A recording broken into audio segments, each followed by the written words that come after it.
Ukraine जंग में अब जर्मनी की भी एंट्री हो चुकी है। खबर है कि रूस ने जर्मनी में मौजूद नाटो के ठिकाने पर हमला कर दिया है। दावा किया जा रहा है कि रूस की खुफिया एजेंसी केजीबी ने हमले को अंजाम दिया है। इस हमले के बाद से जर्मनी बुरी तरह से भड़क गया है।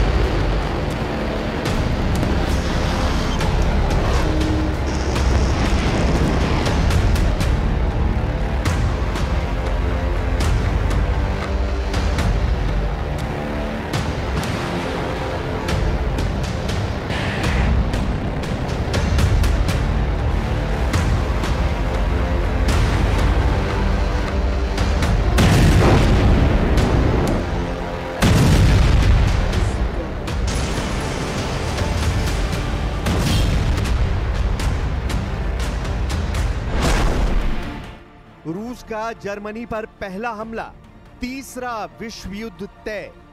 हम पिछले लगभग 4 सालों से देख रहे हैं कि रूस अपने दम पर यूक्रेन समेत नेटो के 32 देशों से जंग कर रहा है। लेकिन हैरानी की बात तो यह है कि अमेरिका यूक्रेन को जंग नहीं जिता पा रहा है। सबसे बड़ी बात यह है कि फ्रांस, जर्मनी, ब्रिटेन और अमेरिका की तरफ से यूक्रेन को मिले अरबों डॉलर के हथियार रूस के हमलों के सामने नाकाम हो गए हैं। ऐसे हालात में जर्मनी और ब्रिटेन दो ऐसे देश हैं जो रूस को हर हाल में जंग हराने पर आमादा हैं। द हेग में हुई नेटो समिट में भी ऐलान किया गया है कि रूस को हराने के लिए नेटो के सभी 32 देश मिलकर 5% ज्यादा पैसा रक्षा बजट पर खर्च करेंगे और अगले 10 सालों में रूस को तबाह कर देंगे। द हेग में हुई नेटो समिट में जैसे ही ये फैसला हुआ, उसके करीब 24 घंटे के बाद जर्मनी में नेटो के लड़ाकू वाहनों पर ऐसा हमला हुआ है जिसके बारे में दावा किया जा रहा है कि इस हमले के बाद तीसरा विश्व युद्ध भड़क सकता है। जरा इन तस्वीरों को देखिए और पूरी खबर को समझिए। क्या रूस ने जर्मनी के अंदर नेटो वाहनों को नष्ट कर दिया? क्या मॉस्को ने यूक्रेन की रणनीति अपना ली है? क्या रूस की केजीबी ने जर्मनी में नेटो के हथियारों पर हमला किया है? खबर के दावों के मुताबिक रूस ने नेटो पर हमले तेज कर दिए हैं। दावा किया जा रहा है कि जर्मनी के एयरपोर्ट में जर्मन सैन्य वाहनों को आग के हवाले कर दिया गया है। खबर के मुताबिक 26 जून को यूक्रेन की मदद के लिए रखे गए कई रायन मेटल ट्रकों को आग के हवाले कर दिया गया। इस हमले के पीछे रूस की केजीबी का हाथ माना जा रहा है। आग लगने से सभी ट्रक जलकर राख हो गए। एयरपोर्ट में लगी आग ने कम से कम 3 सैन्य रसद ट्रकों को नष्ट कर दिया। स्थानीय मीडिया और रक्षा विश्लेषकों का मानना है कि जर्मनी पर ये एक तरह से रूस का पहला हमला है। Российские вооруженные силы ведут успешные наступательные действия. Осознавая неотвратимость поражения, киевский режим делает ставку на террористические акты. Попытки затянуть военные действия за счет поставок Украине вооружений и наемников повышают угрозу дестабилизации, в том числе в самой Европе. रूस ने उतारा टॉर्नेडो एस, यूक्रेन का सर्वनाश तय। 1220 दिन से रूस यूक्रेन जंग चल रही है। हालात ये हो गए हैं कि नेटो के 32 देश मिलकर भी यूक्रेन को जंग नहीं जिता पाए हैं। इधर लगभग 4 साल की जंग में ऐसा पहली बार हुआ है जब रूस पर आरोप लगाए गए हैं कि रूस ने नेटो देश जर्मनी पर हमला कर दिया है और उनके फौजी ट्रकों को जलाकर भस्म कर दिया है। इस हमले के बाद से जर्मनी और नेटो के 32 देश सख्ते में हैं। इस बीच रूस का क्रूर मिसाइल मिशन यूक्रेन की सुरक्षा को भारी पड़ रहा है।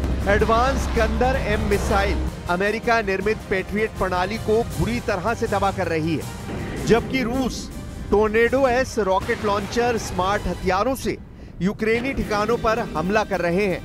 यूक्रेनी वायु रक्षा ध्वस्त हो रही है और युद्ध का मैदान तेजी से बदल रहा है। ज़ेलेंस्की ने अमेरिका से अधिक पेट्रियट मिसाइल मांगी है ताकि रूस का मुकाबला किया जा सके।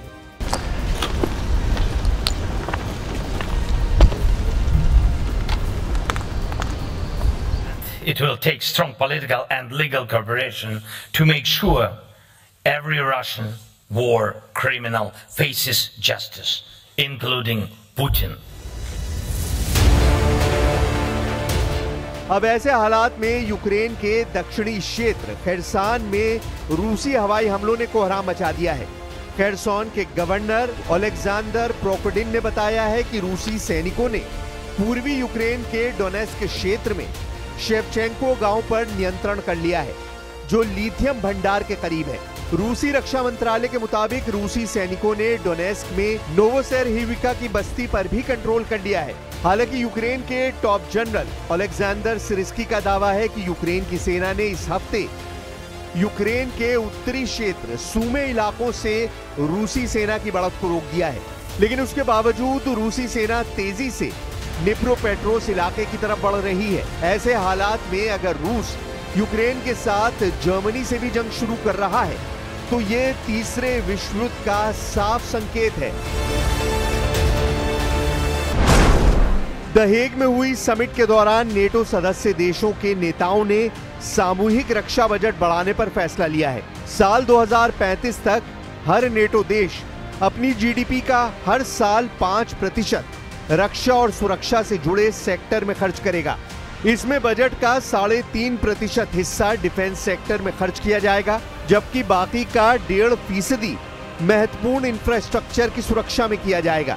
यूरोपियन देश अगले 10 साल में अपना रक्षा खर्च जीडीपी का 5% तक बढ़ाएंगे।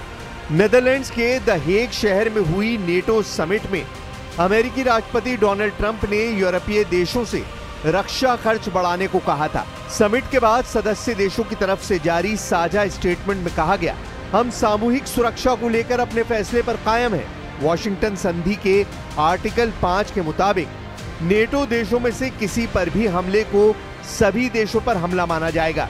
ट्रंप चाहते हैं कि सभी सदस्य देश अपने जीडीपी का 5% रक्षा पर खर्च करें। अभी नेटो के खर्च में यूरोपीय देशों का कुल योगदान 30% है, जो देशों की जीडीपी का औसतन 2% है। इस बीच खबर है स्पेन ने साफ कर दिया है कि वो अपनी जीडीपी का 5% रक्षा खर्च पर नहीं लगा सकता।